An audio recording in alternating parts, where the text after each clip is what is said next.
नमस्कार, आप सभी स्टूडेंट्स का स्वागत है हमारे यूट्यूब चैनल में। आज का ये वीडियो उन सभी स्टूडेंट्स के लिए है जो एच पी JOAIT के एग्ज़ाम की तैयारी कर रहे हैं और कल एच पी JOAIT का एग्ज़ाम कंडक्ट करवाया जा रहा है। तो मैं कुछ इंपॉर्टेंट क्वेश्चंस डिस्कस करने जा रहा हूँ इस वीडियो में। तो इसमें सिक्योरिटी से रिलेटेड मैं इंपॉर्टेंट क्वेश्चंस आपके साथ डिस्कस करूंगा, नेटवर्क से रिलेटेड, इंटरनेट से रिलेटेड कुछ क्वेश्चन डिस्कस करूंगा और कम्युनिकेशन से रिलेटेड कुछ क्वेश्चन डिस्कस करूंगा। तो फर्स्ट क्वेश्चन देखते हैं। पहला क्वेश्चन है, dash means that a sender must not be able to deny a message that he sent. मतलब कि उस चीज़ को क्या कहते हैं जहाँ पर जो है सेंडर इस चीज़ से मुकर नहीं सकता कि उसने ये मैसेज सेंड किया था। तो उसका जो राइट आंसर है वो है नॉन रेपुडिएशन। ठीक है जी, ऑप्शन डी। रेपुडिएशन का मतलब कि इनकार करना, नॉन का मतलब कि इनकार नहीं कर सकता है आदमी। ठीक है जी, तो नॉन रेपुडिएशन जहाँ पर अगर मैं कोई मैसेज सेंड करता हूँ तो मैं उस चीज़ से इनकार नहीं कर सकता कि ये मैंने मैसेज सेंड नहीं किया था। ठीक है, तो कई चीज़ें इसमें पब्लिक प्राइवेट की एनक्रिप्शन, इस तरह की चीज़ें जो है वो यहाँ पर यूज़ की जाती हैं ये सारी चीज़ों में। तो ये जो है इंफॉर्मेशन सिक्योरिटी के कॉन्सेप्ट्स हैं ये सारे। तो ये जो ऊपर आप देख रहे हैं ABC, option C, confidentiality, integrity, authenticity, तो ये भी आप याद रखिएगा। इसको बोलते हैं CIA ट्राइएड। ठीक है जी, तो आपसे ये क्वेश्चन पूछा जा सकता है कि CIA या फिर इसी चीज़ को AIC भी बोल देते हैं। AIC और CIA दोनों एक ही चीज़ है। ठीक है जी, AIC या CIA ट्राइएड क्या है, तो आप उसमें याद रखिएगा कि कॉन्फिडेंशियलिटी है, कि जो इन्फॉर्मेशन है उसकी कॉन्फिडेंशियलिटी है कि वो कॉन्फिडेंशियल है, हर कहीं लीक नहीं हो गई है। और इंटीग्रिटी है, इंटीग्रिटी मतलब कि जब आप मैसेज सेंड कर रहे हैं उसमें किसी ने कोई छेड़छाड़ नहीं की, जिस तरह का वो मैसेज है उसी तरह से है। और ऑथेंटिकेशन है कि वो ऑथेंटिक इन्फॉर्मेशन है, इस तरह से। तो ये टर्म्स होती हैं इस तरह की, तो इनको आप याद रखिएगा। नेक्स्ट क्वेश्चन देखते हैं। नेक्स्ट क्वेश्चन है, which of the following is are threats for electronic payment system. ठीक है जी, कौन सा जो इलेक्ट्रॉनिक पेमेंट सिस्टम के लिए एक थ्रेट है, तो इसमें ऑप्शन डी राइट आंसर है, ऑल ऑफ दीज। ठीक है, ट्रोजन हॉर्स है। ट्रोजन हॉर्स जो ट्रॉय की स्टोरी में घोड़ा होता है। ठीक है जी, तो आपको लगता है कि आपको इस प्रोग्राम की ज़रूरत है, कोई भी आप फाइल डाउनलोड कर लेते हैं। ठीक है जी, आप समझते हैं कि वो जेन्युइन है, आपके काम आ रही है, लेकिन एक्चुअल में उस फाइल का जो है बैक एंड पर जो काम होता है वो कुछ और ही होता है। आपकी जो सीक्रेट इन्फॉर्मेशन है, पासवर्ड वगैरह, वो चुरा रहा होता है। इसी तरह से वायरस है। वायरस जो है ये एक ऐसा मैलिशियस प्रोग्राम है जो कि आपके कंप्यूटर की फाइल्स को जो है करप्ट कर देता है। ठीक है जी, और जो आपका वॉर्म है, वॉर्म जो है वो सेल्फ रेप्लिकेटिंग एक मैलिशियस सॉफ्टवेयर है। सेल्फ रेप्लिकेटिंग है वॉर्म, जबकि वायरस सेल्फ रेप्लिकेटिंग नहीं है, ये आप याद रखिएगा। और वॉर्म जो है वो स्टैंड अलोन, अपने आप में ही एक मैलिशियस सॉफ्टवेयर है, और ये अपनी खुद की कॉपीज़ तैयार कर देता है इतनी सारी, और कंप्यूटर में बहुत सारी कॉपीज़ भर जाती हैं और कंप्यूटर जो है वो काम करना बंद कर देता है सही ढंग से। ठीक है, इस तरह से कंप्यूटर की एफिशिएंसी वॉर्म जो है इफ़ेक्ट करता है।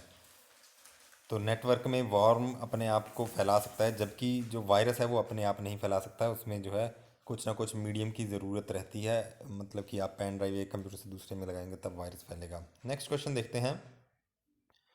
Bye salami attack virus we mean. Salami attack क्या होता है, तो सलामी अटैक जो है इसका राइट आंसर है option B, a small amount of money is saved from each computation. ठीक है जी, तो ये फाइनेंशियल फ्रॉड है एक तरह का। जैसे बैंक में बहुत सारे जो है खाता धारक होते हैं, अकाउंट होल्डर्स होते हैं, सभी के अकाउंट से अगर एक एक रुपया निकाल दिया जाए, दो दो रुपये निकाल लिए जाए, तो कोई भी आदमी हो सकता है उस चीज़ को नोटिस ना करे। लेकिन अगर एक ही रात में हज़ारों करोड़ों लोगों के इतने पैसे निकाले जाएं तो वो बहुत बड़ा सम हो जाता है। तो ये सलामी अटैक इस तरह से करता है कि छोटे छोटे अमाउंट की ट्रांजैक्शंस करता है बहुत सारे लोगों के अकाउंट से, और वो अननोटिस्ड रहती हैं चीज़ें। तो ये एक फाइनेंशियल फ्रॉड है, सलामी अटैक। ऑप्शन बी इसमें राइट आंसर है। नेक्स्ट क्वेश्चन देखते हैं अभी। नेक्स्ट क्वेश्चन है, how many phases are there in the execution of a virus. Virus के एग्जीक्यूशन में कितने फेसेस होते हैं, इसमें राइट आंसर है ऑप्शन डी। ठीक है जी, पहला फेस होता है जो वो होता है डॉर्मेंट। वायरस चुपचाप आपके कंप्यूटर में बैठा रहता है डॉर्मेंट फेस में। डॉर्मेंट फेस के बाद आता है प्रोपेगेशन। वायरस जो है प्रोपेगेशन में प्रोपेगेट करता है अपने आप को, किसी और फाइल के साथ अटैच करता है। ठीक है, थर्ड फेज में क्या है, ट्रिगर करता है। ट्रिगर मतलब कि अपना काम शुरू कर देता है। और लास्ट फेज है उसका एग्जीक्यूशन। एग्जीक्यूशन में एक्चुअल में वो डैमेज करना शुरू कर देता है जहाँ भी जो भी जिस भी काम के लिए उसको बनाया गया होता है। तो इस तरह से चार फेसेस हैं वायरस के लाइफ साइकिल में, ये आप याद रखिएगा चारों फेसेस। नेक्स्ट क्वेश्चन देखते हैं। नेक्स्ट क्वेश्चन है the dash is code embedded in some legitimate program that is set to explode when certain conditions are met. ठीक है, जब कुछ कंडीशंस फुलफिल हो जाती हैं तो वो प्रोग्राम जो है वो शुरू हो जाता है, तो उसको क्या बोलते हैं? तो उसको बोलते हैं लॉजिक बॉम्ब। यहाँ पर तो एक्सप्लोड लिखा है, या फिर इसको इनिशिएट भी बोल सकते हैं कि वो इनिशिएट हो जाता है, शुरू हो जाता है, अपना काम करना शुरू कर देता है। तो लॉजिक बॉम्ब है इसमें राइट आंसर। ठीक है जी, नेक्स्ट क्वेश्चन देखते हैं। नेक्स्ट क्वेश्चन है what is a trap door in a program. ठीक है, इसमें जो राइट आंसर है वो है आपका option A, a security hole है। ठीक है जी, inserted at the programming time in the system for later use. तो ये छोड़ दिया जाता है बैकडोर की तरह, तो बाद में जो है वहाँ पर अटैक किया जा सकता है। नेक्स्ट क्वेश्चन है द फर्स्ट कंप्यूटर वायरसेस, पहला कंप्यूटर वायरस कौन सा है? तो इसमें right answer option C, creeper. Next question है code red is a, code red क्या है? कोड रेड जो है वो एक वॉर्म है, ऑप्शन बी इसमें राइट आंसर है। नेक्स्ट क्वेश्चन देखते हैं। नेक्स्ट क्वेश्चन है antivirus software is an example of. Antivirus जो आप यूज़ करते हैं वो किस तरह के सॉफ्टवेयर के एग्जांपल है? तो इसमें राइट आंसर है ऑप्शन सी, सिक्योरिटी यूटिलिटी, या फिर यूटिलिटी सॉफ्टवेयर लिखा हो। तो यूटिलिटी सॉफ्टवेयर है क्योंकि एक तरह से ये आपके सिस्टम की उपयोगिता को बढ़ा देते हैं। नेक्स्ट क्वेश्चन है a virus that can delete antivirus software is called. ठीक है जी, वो वायरस क्या कहलाता है जो कि एंटीवायरस सॉफ्टवेयर के अगेंस्ट काम करता है, एंटीवायरस सिस्टम को भी डिलीट कर सकता है। तो ये क्वेश्चन आपको पहले भी जीओए में पूछा गया, रेट्रो वायरस कहा जाता है उसे। ऑप्शन सी इसमें राइट आंसर है। नेक्स्ट क्वेश्चन देखते हैं। नेक्स्ट क्वेश्चन है in cyber law terminology DOS DOS means. DOS का मतलब क्या है? तो डॉस का मतलब है डिनाइल ऑफ सर्विस। ठीक है जी, और अगर लिखा हो डीडीओएस तो ये हो गया डिस्ट्रीब्यूटेड डिनाइल ऑफ सर्विस।